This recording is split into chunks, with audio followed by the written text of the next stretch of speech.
Contoh Oke, soal welcome to my psikotes. channel Agus Muhammad. IPS. Di video ini gue ingin bahas tentang tes EPPS ya, atau Advanced Personal Preference Schedule. Ini tes paling sering nongol banget, sering banyak banget nongol saat kalian tes-tes dimanapun ataupun di CPNS, di BUMN, semuanya hampir semuanya sama. Oke, contohnya tuh kayak gimana?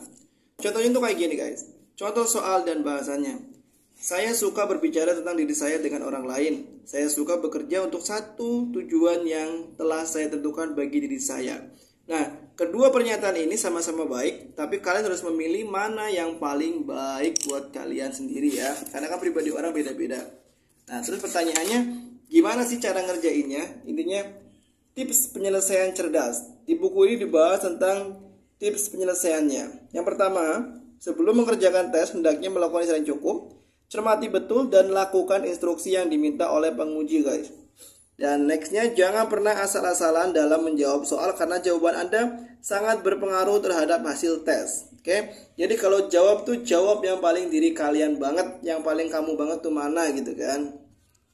Dan jangan pernah melakukan kebohongan pada saat menjawab soal. Percuma saja Anda berbohong karena tes EPPS ini telah disusun sedemikian rupa oleh penyusunnya ya. Kerjakanlah soal dengan rileks, dengan begitu Anda mampu mengerjakan tes dengan baik. Oke. Tujuannya buat apa sih tes ini? Jadi tujuan dari tes EPPS ini pertama untuk mengungkap 15 kebutuhan yang ada pada diri seorang. Bentuk tes EPPS berupa pasangan-pasangan pernyataan. Tugas peserta adalah memilih satu pernyataan dari pasangan-pasangan pernyataan yang disajikan yang cocok atau sesuai dengan dirinya.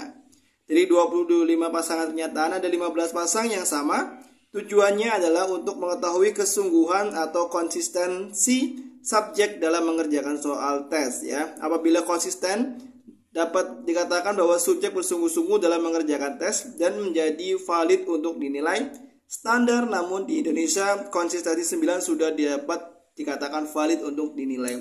Jadi nanti ada 225 soal. Nah, kalian akan kasih soal-soal yang hampir sama tapi nomornya beda-beda. Makanya kalian diisi yang paling kalian banget gitu loh ya.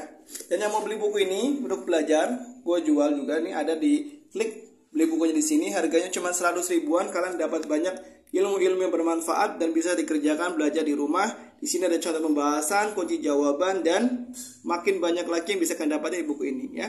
Thank you for watching. Semoga teman-teman yang masih off job bisa cepat dapat kerja. Semoga memudahkan segala ikhtiarnya. Semoga bisa diterima di perusahaan bonafit yang kalian berikan. Wassalamualaikum warahmatullahi wabarakatuh.